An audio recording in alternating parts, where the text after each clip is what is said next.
Hello there and welcome to lesson 21. In this lesson we're going to look at using gerunds. Using gerunds is another way to avoid using horrible nominalizations. And in using gerunds, we are covering a lot of the rules that we've already had a look at, particularly in the last lesson when we had to look at infinitives.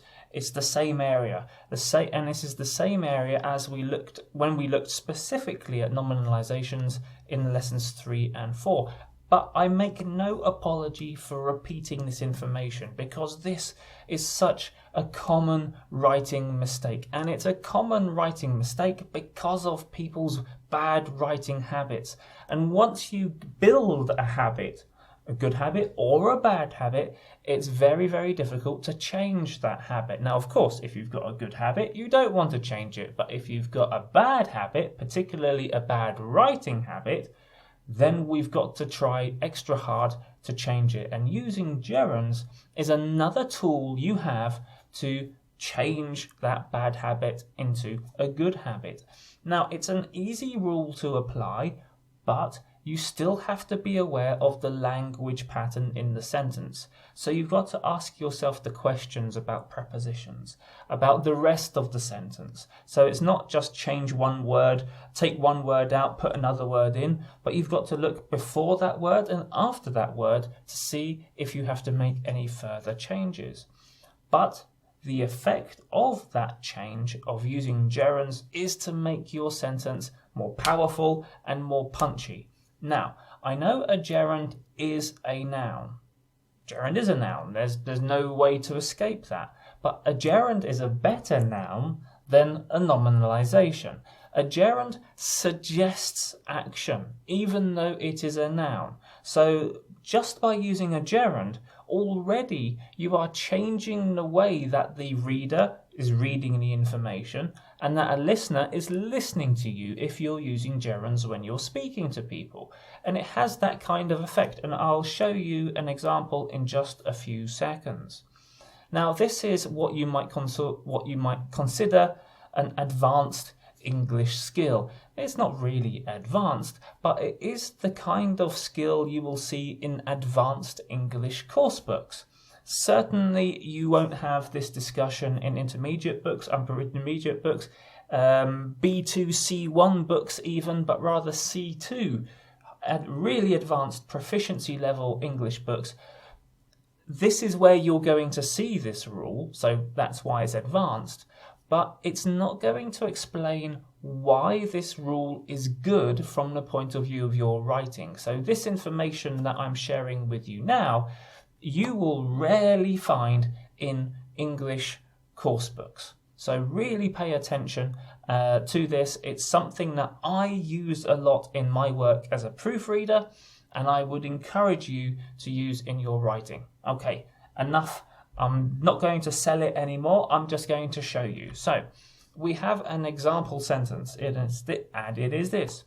This is easier than the establishment of a new company structure. Classic legal English bad writing habit. Why is it bad? Because it's an abstract sentence. It has no connection. I know there's no context, but just these words have no connection to me. And so it's abstract in the sense that I understand everything, but it's really difficult to apply that information to a particular scenario.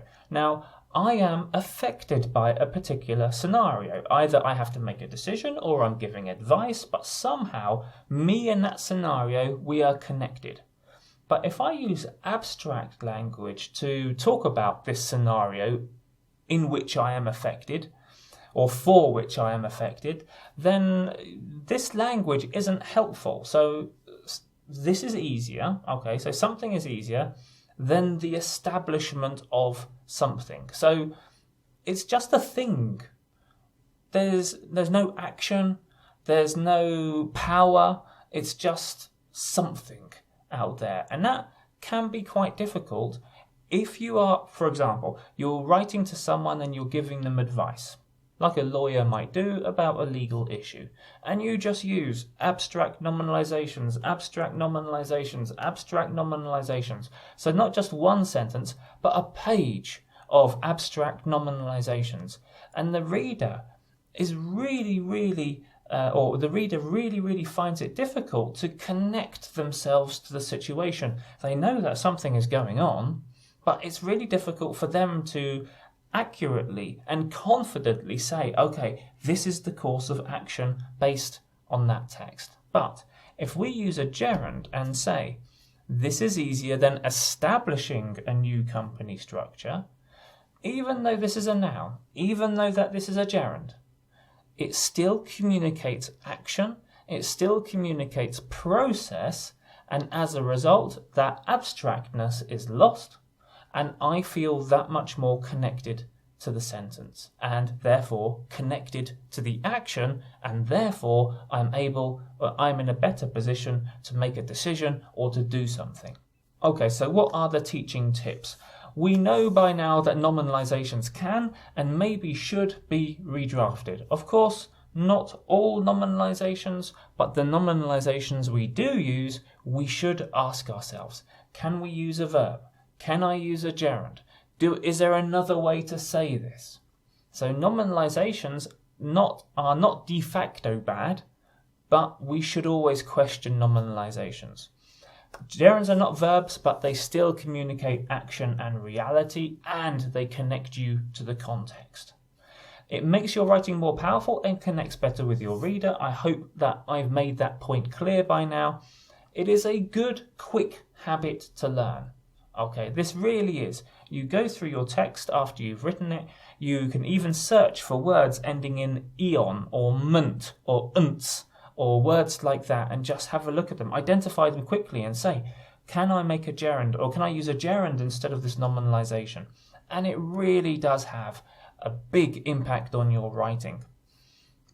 As I said, and even to go one step further, if you see that you have got some bad writing habits and that you use certain nominalizations all the time, and if you work in law or accounting or business or finance, then you can quickly identify which nominalizations you use all the time. Make a list of them.